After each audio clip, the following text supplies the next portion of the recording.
कृष्ण और सुदामा की दोस्ती। इस बात से हर कोई अवगत होगा कि श्री कृष्ण और सुदामा बहुत अच्छे मित्र थे। उनकी दोस्ती हर किसी के लिए एक मिसाल की तरह है। श्री कृष्ण तो राजघर आने से संबंध रखते थे, जबकि सुदामा ब्राह्मण परिवार से संबंध रखते थे। जब वह गुरुकुल में थे तभी से ही उनके बीच घनिष्ठ मित्रता हो गई थी।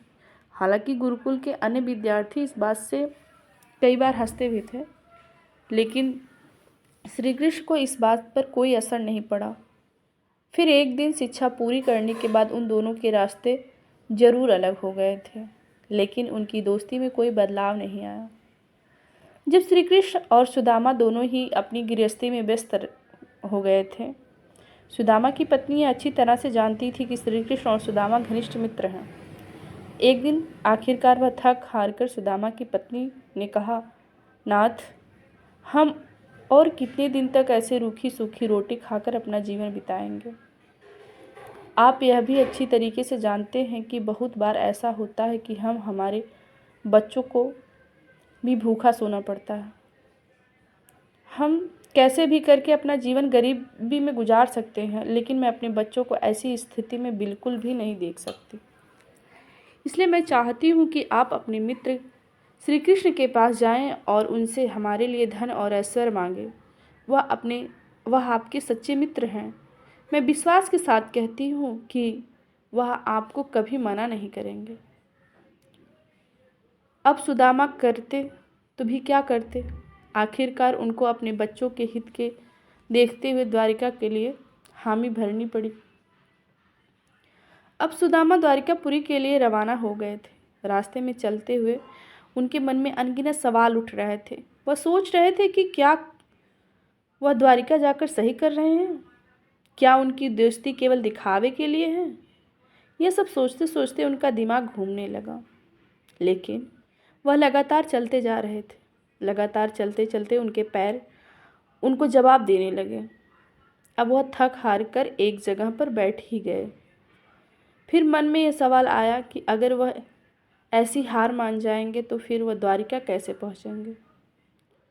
वह यह सोच रहे थे कि तभी अचानक एक व्यक्ति अपनी बैलगाड़ी से नीचे उतरा और सुदामा के पास आकर बोला, क्या हुआ मित्र, तुम बीच रास्ते में ऐसे क्यों उदास होकर बैठे हो? यदि कोई बात है तो मुझे बताओ। सुदामा को उस व्यक्ति का व्यवहार अच्छा लगा, इसलिए उन्होंने कहा कि मुझे द्वारिकापुरी जाना है मित्र। वहाँ पर मेरा परम मित्र श्री कृष्ण रहता है। मैं उनसे ही मिलने वहाँ जा रहा हूँ, लेकिन अब जब चलते चलते मैं थक गया हूँ, बीच रास्ते में बैठ गया। अब वह आदमी बोला, अच्छा तो ये बात है, चलो तुम खड़े हो जाओ मित्र, जाकर मेरी बैलगाड़ी में बैठ जाओ। दरअसल मैं भी द्वारिकापुरी ही जा रहा हूँ, मैं तुम्हें छोड़ दूँगा। आखिरकार सुदामा उस बैलगाड़ी में बैठ गया और वह दोनों ही द्वारिकापुरी के लिए रवाना हो गए।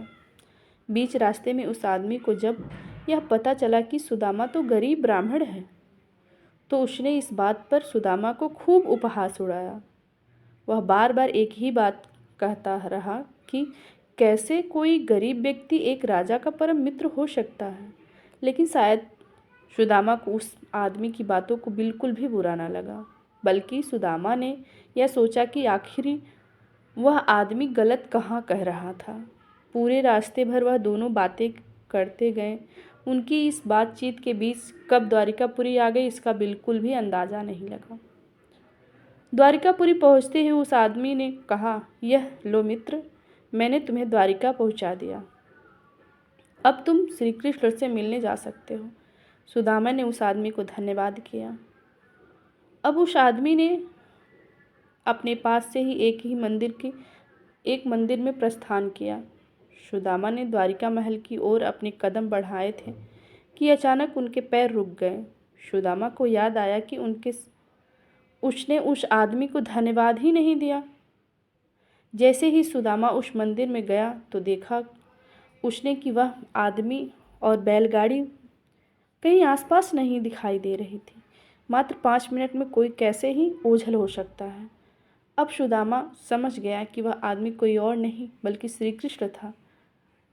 आई होप ये वीडियो आप लोगों को पसंद आया होगा। Thank you for watching this video. Bye.